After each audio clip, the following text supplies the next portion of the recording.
تاریخ عالم کا ورق ورق انسان کے لیے عبرتوں کا مرقع ہے۔ انہی واقعات میں سے ایک واقعہ میدان کربلا میں حضرت امام حسین رضی اللہ تعالی عنہ کی مظلومانہ شہادت کا بھی ہے۔ کہا جاتا ہے کہ جب سے اللہ تعالیٰ نے اس کائنات کو وجود بخشا، جب سے اللہ تعالیٰ نے اس کائنات کو بنایا، پیدا کیا، اس وقت سے لے کر آج تک شاید قیامت کی صبح تک کوئی ایسا واقعہ رونما ہوا ہو کہ جس پر خود تاریخ کو بھی رونا گیا ہو۔ قیامت کی صبح تک شاید کوئی ایسا واقعہ رونما ہوا ہو، تاریخ گواہ ہے، جس پر خود تاریخ کو بھی رونا گیا ہو۔ 1400 سال پہلے کا واقعہ ہر بار سننے کے بعد ایسا لگتا ہے جسے کل کا واقعہ ہے۔ جتنی بار پڑھا اور سنا جائے یہ واقعہ دل کو رونے پر مجبور کر دیتا ہے، یہ واقعہ آنکھوں کو خون کے آنسو بہانے پر مجبور کر دیتا ہے۔ میرے محترم بھائیوں اور دوستوں، 1 محرم سے لے کر 10 محرم تک کربلا کی سرزمین پر جو کچھ ہوا وہ سب کچھ سنانے سے پہلے میں بتانا چاہوں گا کہ کربلا کی سرزمین پر حضرت امام حسین رضی اللہ تعالی عنہ نے اپنی شہادت کو آخر میں کیوں رکھا۔ تاریخ اس بات کی شاہد ہے، تاریخ اس بات کی گواہ ہے کہ حضرت امام حسین رضی اللہ تعالی عنہ کی شہادت کے بعد کوئی بھی شہید نہیں ہوا، یہاں تک کہ آپ کے بیٹے، آپ کے خاندان کی روح رواں، آپ کی نسل پاک کا بنیادی پتھر حضرت امام زین العابدین بھی شہید نہیں ہوئے۔ آخر حضرت امام حسین نے اپنی شہادت کو آخر میں کیوں رکھا؟ اس لیے کہ حضرت امام حسین کو پتا تھا کہ میرے شہید ہونے کے بعد کوئی بھی شہید نہیں ہوگا۔ تاریخ اس بات کی شاہد ہے کہ حضرت امام حسین کی شہادت کے بعد کوئی بھی شہید نہیں ہوا۔ آپ کو پتا تھا کہ میرے اس دنیا سے جانے کے بعد، میرے شہید ہونے کے بعد کوئی بھی شہید نہیں ہوگا۔ اگر حضرت امام حسین اور پہلے شہید ہو جاتے تو حضرت عباس بھی بچ جاتے، معصوم اصغر بھی بچ جاتے، علی اکبر بھی بچ جاتے، اور پہلے شہید ہو جاتے تو حضرت قاسم بھی بچ جاتے، علی اکبر بھی بچ جاتے، اور پہلے شہید ہو جاتے تو اون محمد بھی بچ جاتے، کیونکہ یزید کا ٹارگٹ حسین تھا، کیونکہ یزید کا نشانہ حسین تھا۔ یزید تو صرف حسین کو مارنا چاہتا تھا، یزید تو صرف حسین کو صفحہ ہستی سے مٹانا چاہتا تھا۔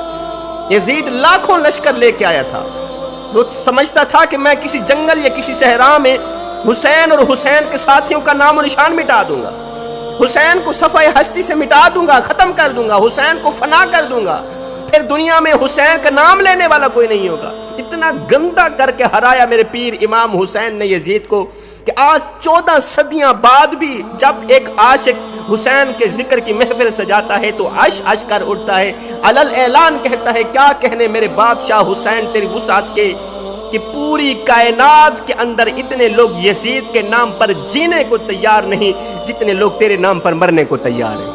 پوری کائنات کے اندر اتنے کسی کے گھر نہیں جتنے میرے پیر امام حسین کے گھر ہیں۔ پوری کائنات کے اندر اتنے کسی کے غلام نہیں جتنے میرے پیر امام حسین کے غلام ہیں، کیونکہ یزید کا نشانہ حسین تھا۔ یزید تو صرف حسین کو مارنا چاہتا تھا۔ آخر حضرت امام حسین نے اپنی گردن دینے میں دیر ہی کیوں کی؟ آپ اپنے زاویے سے سوچ رہے ہوں گے کہ حضرت امام حسین رضی اللہ تعالی عنہ رحمت للعالمین کا نواسہ ہے۔ امام حسین ہرگز نہیں چاہتے کہ میری وجہ سے کوئی جہنم میں جائے، نواسہ رسول ہرگز نہیں چاہتا کہ میری وجہ سے کوئی جہنم کا ایندھن بنے، آگ کا ایندھن بنے۔ موقع دے رہے ہیں، پتہ نہیں کس پل میں کون پلٹ جائے، کیونکہ امام کو تاریخ یاد ہے کہ حضرت سیدنا عمر فاروق رضی اللہ تعالی عنہ حضور کے قتل کے لیے نکلے تھے، معاذ اللہ، حضور کو قتل کرنے کے لیے نکلے تھے، تلوار لے کر نکلے تھے، نبی کی گردن کاٹنے کے لیے نکلے تھے۔ ادھر سے نبی نے دروازہ کھولا، ادھر سے عمر کے دل کا دروازہ کھل گیا۔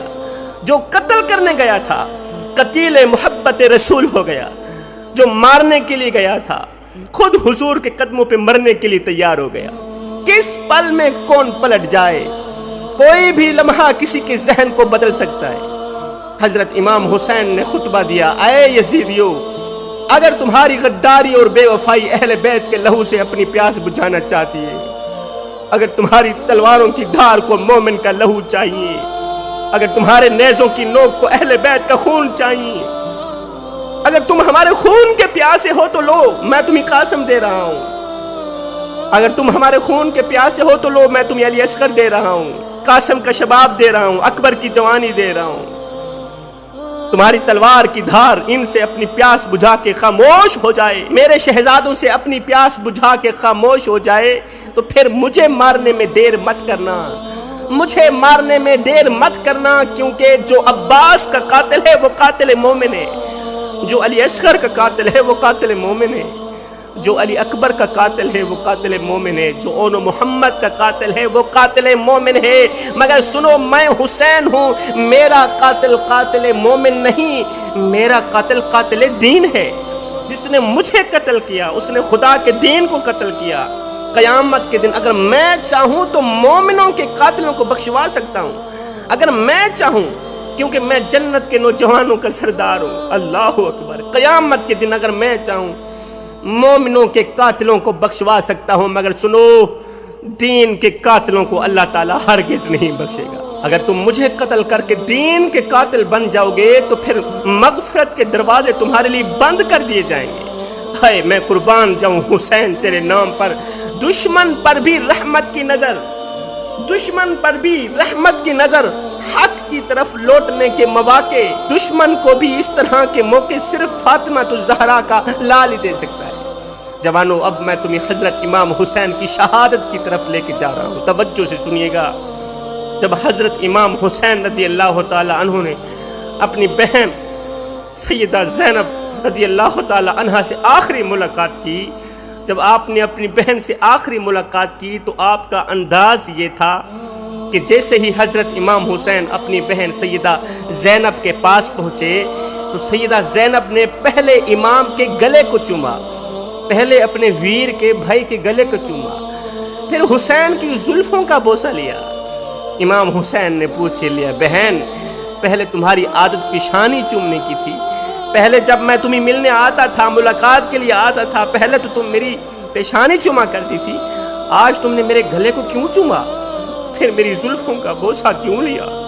یہ سن کر حضرت سیدہ زینب نے رو کر کہا، او میرے ویر، او میرے ویر، آج میری آپ سے آخری ملاقات ہے۔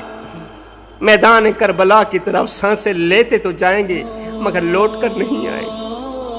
وہ اس لیے کہ آج رات میری ماں سیدہ فاطمہ الزہرا میرے خواب میں آئی تھی، کہہ رہی تھی آج اپنے ویر کو رج رج کے چوم لینا، میری بیٹی آج اپنے حسین کو رج رج کے چوم لینا، رج رج کے دیکھ لینا، بھائی کا گلا بھی چوم لینا، اس لیے کہ امت اس گلے کو کاٹ ڈالے گی۔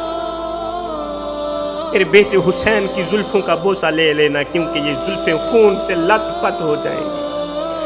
اور اے میری بیٹی، صبر کا دامن کبھی نہ چھوڑنا، پھر اوپر پریشانیوں کے پہاڑ کڑکیں گے، مصیبتوں کے پہاڑ ٹوٹیں گے، صبر کا دامن مضبوطی سے پکڑتے رہنا، صبر کا دامن کبھی نہ چھوڑنا، اس لیے کہ اللہ تعالیٰ صبر والوں کے ساتھ ہے، اللہ تعالیٰ صبر کرنے والوں کا دوست ہے، ہر وقت صبر کرنے والوں کے ساتھ رہتا ہے۔ قصہ مختصر جوانو، حضرت امام حسین نے میدان کربلا کی طرف رخ کیا، علی کے شیر کی تلوار پورے میدان میں چھا گئی، تلوار ایسے چمک رہی تھی، ایسے چمک رہی تھی جیسے لگتا تھا آسمان کے سارے تارے تلوار میں سما گئے ہوں، ایسے لگتا تھا جیسے حیدر کرار کا بازو حسین کے بازو میں سما گیا ہو، ایسے لگتا تھا جیسے صدیق کی صداقت، فاروق کی عدالت، عثمان کی سخاوت حسین کے سر پر پہرا دے رہی، حسین کی تلوار چلتی رہی، یزیدیوں کے گلے کاٹتی رہی، حسین کی تلوار میدان کربلا میں چلتی رہی، یزیدیوں کو فنار کرتی رہی، شیر خدا کا شہر جنگ میں لڑتا رہا، حیدر کرار کا شیر یزیدیوں پر اس طرح حملہ آور ہوا کہ یزیدیوں کے لاشوں کے ڈھیر لگ گئے۔ اچانک یزیدیوں میں بے چینی پھیل گئی، سناٹا چھا گیا، اضطراب پھیل گیا کہ کہیں اعتراض بھی نہ بن جائے کہ لوگ کہیں ایک ہی سپاہی نے سارے کے سارے لشکر کو مار گرایا، کہیں دنیا میں اعتراض بھی نہ بن جائے ایک ہی سپاہی نے سارے کے سارے لشکر کو فنار کر دیا۔ اس وقت کسی نے کہا، اے حسین ابن علی، ہمیں مدد کی اجازت دیجیے۔ کہا، ہرگز نہیں، یہ امتحان حسین کا ہے، یہ امتحان حسین کے لال کا ہے، یہ امتحان اہل بیت کا ہے، اور امتحان میں مدد لینا طالب علم کی کمزوری ہے۔ امتحان میں نقل مکانی کرنا طالب علم کی کمزوری ہے. میں کمزور نہیں، میں حیدر کرار کا شعر ہوں. شعر کمزور نہیں ہوتا. ہائے تلوار چلتی رہی یزیدیوں کے گلے، کاٹتی رہی یزیدیوں میں بے چینی پھیل گئی، اضطراب پھیل گیا، سناٹا چھا گیا کہ اس تلوار کو روکو.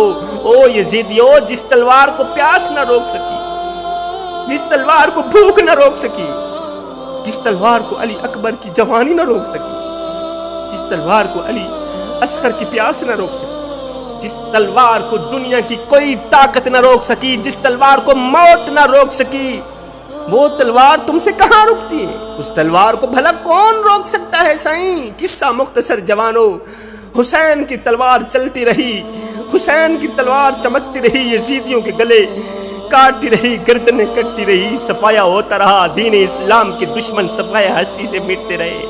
اب اس تلوار کو کوئی نہیں روک سکتا، اب اس تلوار کو کوئی نہیں روک سکتا، کوئی نہیں روک سکتا. لیکن اچانک میرے پیر امام حسین کی تلوار رک گئی، یزیدیوں میں ہلچل مچ گئی. جس تلوار کو بھوک نہ روک سکی، پیاس نہ روک سکی، جس تلوار کو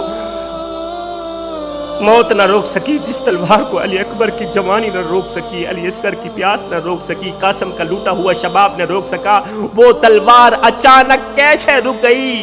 جوانو، تمہیں پتہ ہے امام حسین نے اچانک تلوار کیوں روکی؟ اس لیے کہ نماز کا وقت ہو گیا تھا. اللہ، اچانک تلوار اس لیے رک گئی، نماز کا وقت ہو گیا تھا. کسی نے کہا اے حسین ابن علی، آگے دشمن ہے، پیچھے دشمن، دائیں دشمن، بائیں دشمن، تلوار چلنی چاہیے تھی، تلوار کیوں روکی؟ فرمایا چپ کر، نماز اس سے بھی زیادہ اہم ہے،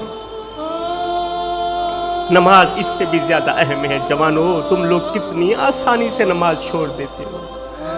ذکر اس کا کرتے ہو جو زخمی ہو کر بھی نماز نہ چھوڑے، تم صحت مند ہو کے نماز چھوڑ دیتے ہو. ذکر اس کا کرتے ہو جو پیاسا ہو کر بھی نماز نہ چھوڑے، تم شربت پی کے نماز چھوڑ دیتے ہو. ذکر اس کا کرتے ہو جو 3 دن کا بھوکا ہے، 72 گھنٹے کا پیاسا ہے، نماز نہیں چھوڑ رہا. تم کھا پی کے، شربت پی کے، 12 کھانے کھا کے نماز چھوڑ دیتے ہو. امام حسین کی تلوار رک گئی، امام حسین سجدے میں چلے گئے.